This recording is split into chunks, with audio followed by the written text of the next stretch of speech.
नमस्कार दोस्तों, एक बार फिर मैं आपका दोस्त मोनू एक नई कहानी के साथ हाजिर हूँ। उम्मीद है कि ये कहानी आपको पसंद आएगी। दोस्तों, आज मेरी कहानी का शीर्षक है सबसे बड़ा पुण्य। एक राजा बहुत बड़ा प्रजापालक था, हमेशा प्रजा के हित में प्रयत्नशील रहता था। वह इतना कर्मठ था कि अपना सुख, येशो आराम सब छोड़कर सारा समय जन कल्याण में ही लगा देता था। यहाँ तक कि जो मोक्ष का साधन है अर्थात भागवत भजन, उसके लिए भी वह समय नहीं निकाल पाता था। एक सुबह राजा वन की तरफ भ्रमण करने के लिए जा रहा था कि उसे एक देव के दर्शन हुए। राजा ने देव को प्रणाम करते हुए उनका अभिवादन किया और देव के हाथों में एक लंबी चौड़ी पुस्तक देखकर उनसे पूछा, महाराज, आपके हाथ में यह क्या है? देव बोले, राजन, यह हमारा बही खाता है जिसमें सभी भजन करने वालों के नाम है। राजा ने निराश युक्त भाव से कहा, कृपया देखिए तो इस किताब में कहीं मेरा नाम भी है या नहीं? देव, महाराज, किताब का एक एक पृष्ठ उलटने लगा, परंतु राजा का नाम कहीं भी नजर नहीं आया। राजा ने देव को चिंतित देखकर कहा, महाराज, आप चिंतित न हो, आपके ढूंढने में कोई भी कमी नहीं है।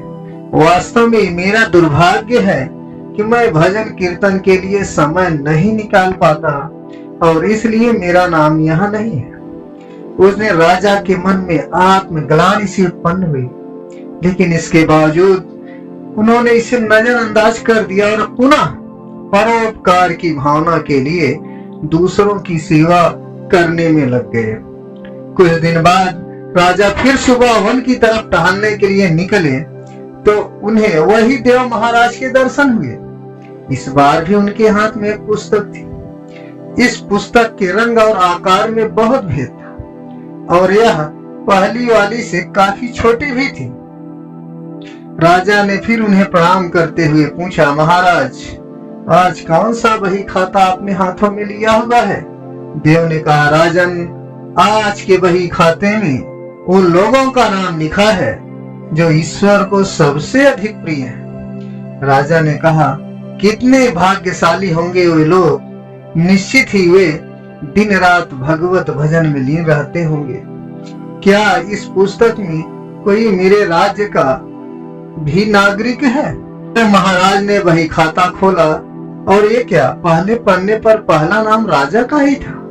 राजा ने आश्चर्यचकित होकर पूछा, महाराज, मेरा नाम इसमें कैसे लिखा हुआ है? मैं तो मंदिर भी कभी कभार ही जाता हूँ। देव ने कहा, राजन, इसमें आश्चर्य की क्या बात है? जो लोग निष्काम होकर संसार की सेवा करते हैं, जो लोग संसार के उपकार में अपना जीवन अर्पण करते हैं, जो लोग मुक्ति का लोभ भी त्याग कर प्रभु के निर्बल संतानों की सेवा सहायता में अपना योगदान देते हैं, उन त्यागी महापुरुषों का भजन स्वयं ईश्वर करता है। हे राजन, तू मत पछता कि तू पूजा पाठ नहीं करता, लोगों की सेवा कर, तू असल में भगवान की ही पूजा करता है। परोपकार और निस्वार्थ लोक सेवा किसी भी उपासना से बढ़कर है।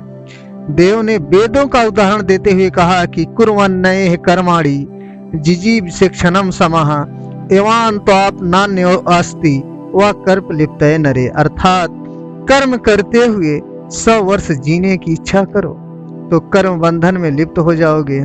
राजन, भगवान दीन दयालु है, उन्हें खुशामद नहीं भाती बल्कि आचरण भाता है। सच्ची भक्ति तो यही है कि परोपकार करो, दीन दुखियों का हित साधन करो, अनाथ, विधवा, किसान व निर्धन आदि अत्याचारियों से सताए जाते हैं, इनकी यथाशक्ति सहायता और सेवा करो, यही परम भक्ति है। राजा को आज देव के माध्यम से बहुत बड़ा ज्ञान मिल चुका था और अब राजा भी समझ गया कि परोपकार से बड़ा कुछ भी नहीं और जो परोपकार करते हैं वही भगवान को सबसे प्रिय होते हैं। मित्रों, जो व्यक्ति निस्वार्थ भाव से लोगों की सेवा करने के लिए आगे जाते हैं, परमात्मा हर समय उनके कल्याण के लिए यत्न करता है। हमारे पूर्वजों ने भी कहा है, परोपकाराय पुण्याय भवति, अर्थात दूसरों के लिए जीना, दूसरों को की सेवा को ही पूजा समझकर कर्म करना, परोपकार के लिए अपने जीवन को सार्थक बनाना ही सबसे बड़ा पुण्य है।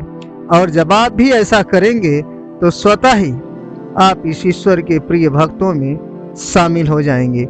राधे राधे दोस्तों, आप हमारी कहानी को अधिक से अधिक लाइक करें, कमेंट करें और हमारे चैनल को सब्सक्राइब करें। धन्यवाद।